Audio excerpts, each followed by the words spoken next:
अस्सलाम वालेकुम and welcome to अपना वतन TV. I am Sadia Afsar. इस वक्त अगर आप देखें तो प्रेसिडेंट ट्रंप ईरान पर हमले को लेकर एक गुमकू की कैफियत का शिकार हैं। और ये मैं क्यों कह रही हूँ कि अगर आप ईरान के हवाले से उनके बयानात देखें तो वो हर चंद घंटे के बाद एक वार्निंग, जिसको वो आखिरी वार्निंग, लास्ट वार्निंग कहते हैं, वो जारी कर रहे हैं। लेकिन इस वक्त ईरान पे हमले को लेकर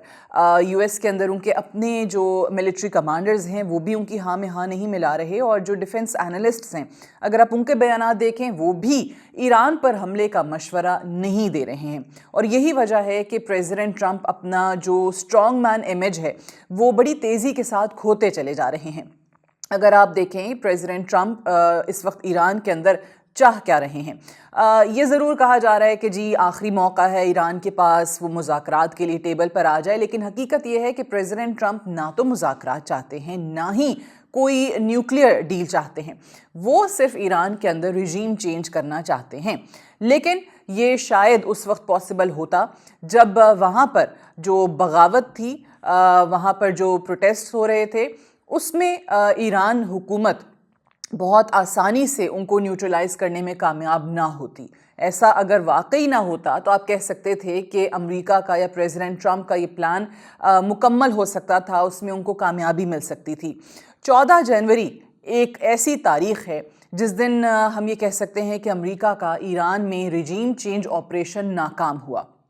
मैं क्यों 14 जनवरी की बात कर रही हूँ? हम देख रहे हैं कि प्रोटेस्ट हो रहे थे और ईरान ने बहुत खुशअस्लूबी के साथ वहाँ जो अमरीकी और इजरायली एजेंट्स थे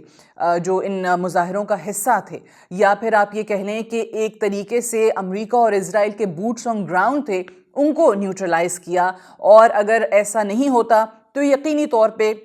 जब तक अमेरिका को ये लगता कि हमारे बूट्स ऑन ग्राउंड यानी कि हमारे CIA के या मोसाद के जो एजेंट्स हैं वो बहुत स्ट्रॉन्ग हैं, वो हमें हेल्प कर सकते हैं, तो यकीनी तौर पे रिजीम चेंज हो सकता था। लेकिन हमने देखा कि ईरान की जो इंटेलिजेंस एजेंसीज़ हैं उन्होंने अपने अंदर मौजूद ये जो अनासर हैं जो एक केओस पैदा कर रहे थे, जो अफरा तफरी चाहते थे और इंतशार के नतीजे में वहाँ पे रिजीम चेंज चाहते थे, उनको बहुत आसानी से पकड़ा, कुछ मारे गए,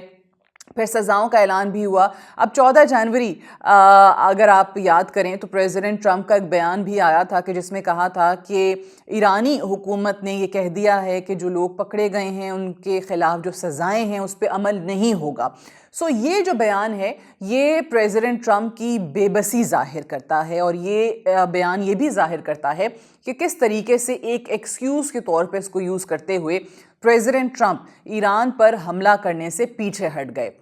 हालांकि अगर आप देखें तो कुछ हफ्तों से बहुत ज़्यादा मिलिट्री बिल्डअप हो रहा है टुवर्ड्स ईरान। अगर आप मिलिटरीली बात करें तो उन्होंने अपना इंतज़ाम कर लिया है, लेकिन इस बार साथ ही जो अपनी दिफाई इक्विपमेंट है उस पर भी बड़ा ज़ोर दिया गया है कि ना सिर्फ ऑफेंसिव बल्कि डिफेंसिव टेक्निक को भी मद्देनज़र रखते हुए, क्योंकि ईरान की तरफ से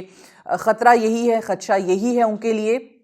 कि हम अगर वहाँ से हमला होता है तो उसके लिए तैयार नहीं होंगे। अच्छा, अब इसमें यह भी है कि इज़राइल ने बाकायदा तौर पे अमेरिका को ये भी कन्वे किया है कि अगर ईरान जवाबी हमला करता है तो फिर इज़राइल अपने दिफा के लिए तैयार नहीं है। और ये एक खाका हम बाकायदा तौर पे देख भी चुके हैं। जो 12 दिन की ईरान और इज़राइल की जंग हुई थी उसमें ईरान ने जो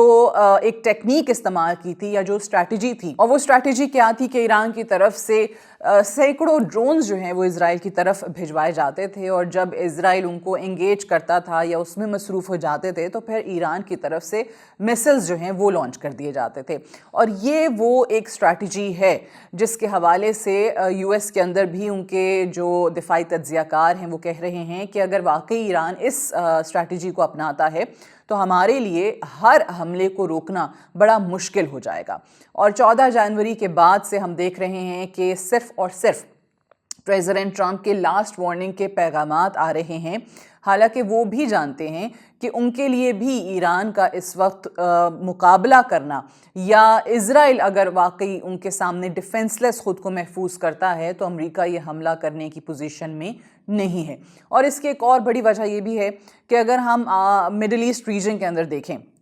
सो वहाँ पे आपको यूएस का एक जो मिलिट्री फुटप्रिंट है वो बड़ा स्ट्रॉन्ग मिलता है, वहाँ पे उनकी एयर बेसेस बहुत ज़्यादा हैं। अब ये जो मिलिट्री एयर बेसेस हैं,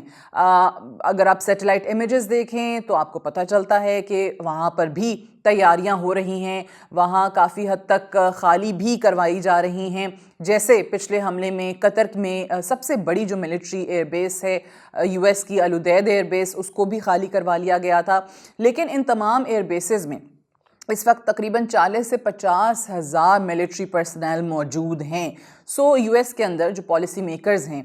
जो डिफेंस को समझते हैं, वो ये बयान कर रहे हैं कि अगर हमने ईरान पे हमला किया तो हमारी ये एयर बेसेस जो कि पूरे मिडल ईस्ट में मौजूद हैं और 40 से 50 हज़ार हमारे फ़ौजी वहाँ पर मौजूद हैं, तो ईरान उन पे हमला करेगा या ये एयर बेसेस सबसे पहला निशाना होंगी ईरान का, और इस सूरत में हम एक बहुत बड़ी जंग की तरफ जा सकते हैं।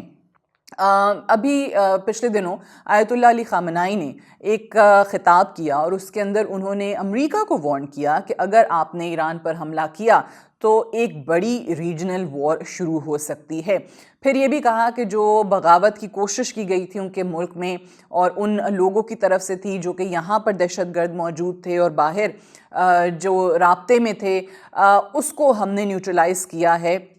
यानी कि मोसाद के और CIA के एजेंट्स जो हैं वो पकड़े हैं या फिर मारे हैं। और बड़े एक कामयाबी के साथ इस बार एक और स्ट्रैटेजी भी हमें ईरान की नज़र आई थी, और वो क्या थी कि यहाँ पर जो इंटरनेट सर्विस बंद हुई थी ईरान में, उससे क्या हासिल हुआ कि जो दहशतगर्द अनासर कह लें या जो वहाँ पे एक अफरा तफरी बर्पा करना चाहते थे, रिजीम चेंज करना चाहते थे, उनका राब्ता बाहर बैठे अपने हैंडलर्स के साथ कट गया था। और ये एक बड़ी बुनियादी वजह थी कि जिसमें आप ये कह लें कि ईरानी हुकूमत को बहुत मदद मिल सकी थी।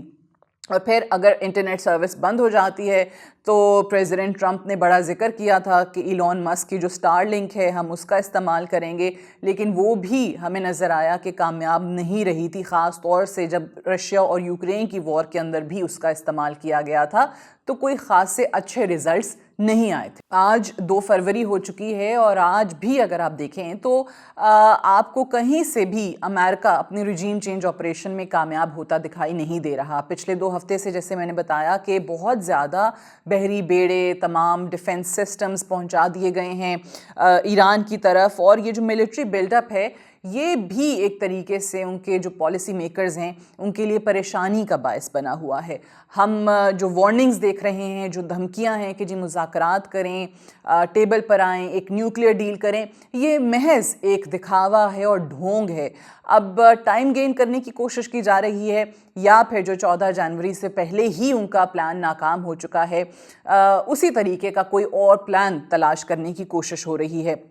लेकिन एक बात तो तय है कि जिस तरीके से सुप्रीम लीडर आयतुल्लाह अली ख़ामनाई ने कहा कि जो इंतशारी क़ुव्वतें थीं वो सब की सब हम उनसे निमट चुके हैं, वो न्यूट्रलाइज़ हो गई हैं, और अब ऐसा मुश्किल ही नज़र आता है कि दोबारा से वो इंतशारी क़ुव्वतें ख़ास तौर से ईरान के अंदर मौजूद हों और अपनी एक प्रेजेंस को बढ़ा सकें, या फिर इस हद तक आवाम को उकसा सकें कि वो बगावत के ऊपर उतर आएँ, जैसे कि इन प्रोटेस्ट के अंदर हुए तो ये महंगाई पे थे, हुए तो कुछ और इश्यूज़ के ऊपर थे, लेकिन इसको इस्तेमाल ज़रूर किया गया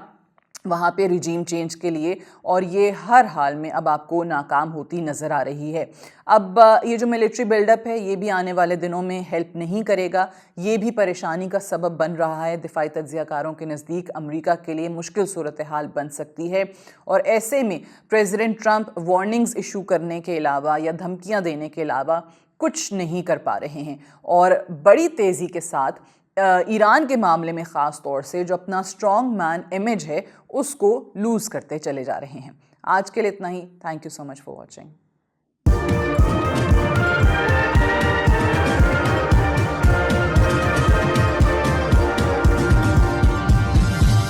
You are watching अपना वतन।